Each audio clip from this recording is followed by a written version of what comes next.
Peraturan Menteri Pertanian Nomor 3 Tahun 2024, era baru bagi petani.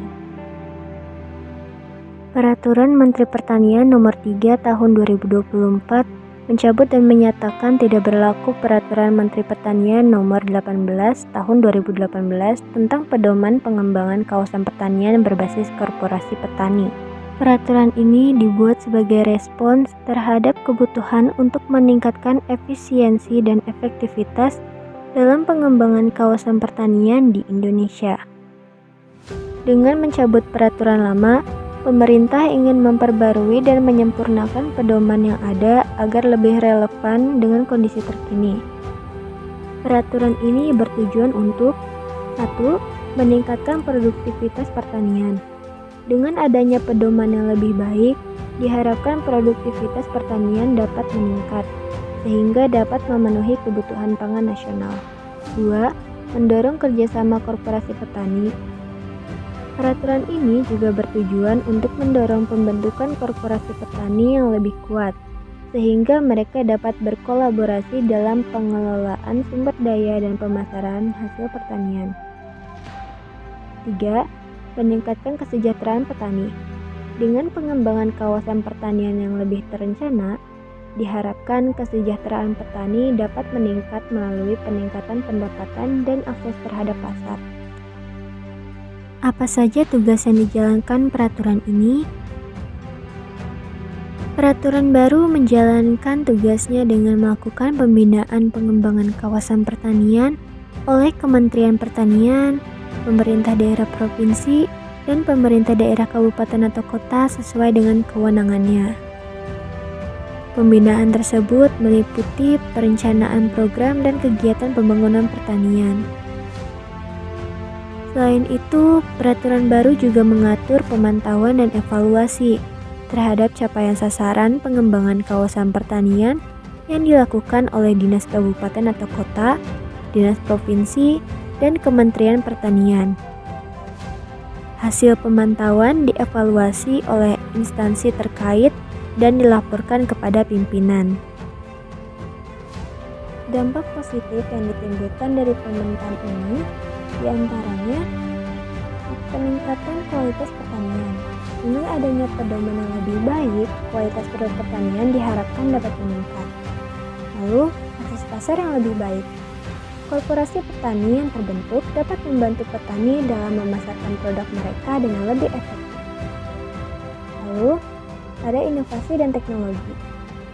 Peraturan ini mendorong penggunaan teknologi modern dalam pertanian yang dapat meningkatkan efisiensi dan hasil panen. Di sisi lain, terdapat dampak negatif atau hambatan dari pemerintahan ini. Di antaranya ada keterbatasan akses.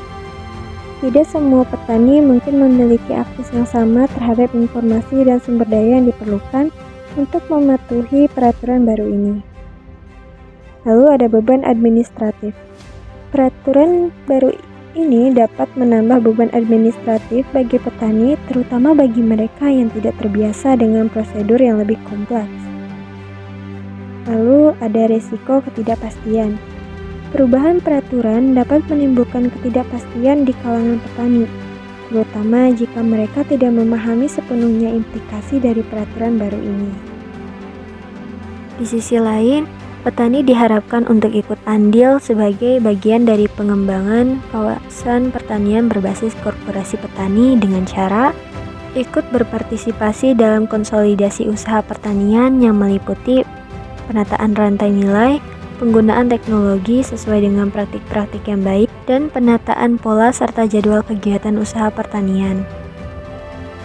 Lalu, petani diharapkan untuk bergabung dalam korporasi petani, yang merupakan kelembagaan ekonomi petani berbadan hukum.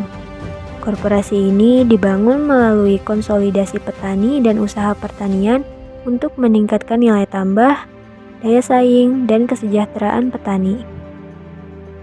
Dan yang terakhir, petani diharapkan untuk mengikuti program peningkatan kapasitas yang meliputi manajemen sosial dan manajemen bisnis untuk meningkatkan akses terhadap modal, pasar, teknologi unggul, serta sarana dan prasarana produksi.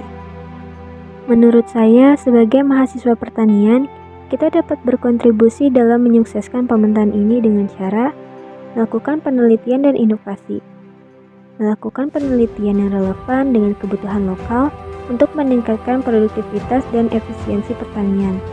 Penelitian ini bisa mencakup pengembangan varietas unggul, teknologi irigasi, dan metode pengolahan hasil pertanian. Lalu memberikan edukasi dan penyuluhan. Mahasiswa dapat berperan sebagai penyuluh atau pendamping petani dalam menerapkan teknologi baru dan praktik pertanian modern. Ini termasuk praktik budidaya yang baik, praktik pembibitan yang baik, dan praktik penanganan pasca panen yang baik. Pengembangan kapasitas SDM. Mahasiswa dapat membantu dalam menyusun dan melaksanakan program peningkatan kapasitas petani, termasuk dalam manajemen bisnis dan akses terhadap teknologi. Hal ini dapat dilakukan dengan terlibat dalam program pelatihan dan magang untuk meningkatkan kapasitas sumber daya manusia di bidang pertanian. Saya berharap di masa depan, peraturan ini dapat membawa perubahan positif yang signifikan dalam sektor pertanian di Indonesia. Dengan adanya pengembangan kawasan pertanian yang lebih terencana dan terarah, diharapkan dapat tercipta ketahanan pangan yang lebih baik, serta peningkatan kesejahteraan petani dan juga kontribusi yang lebih besar terhadap perekonomian nasional. Selain itu, diharapkan juga akan ada dukungan yang lebih besar dari pemerintah dan pihak swasta untuk membantu petani dalam mengimplementasikan peraturan ini dengan baik.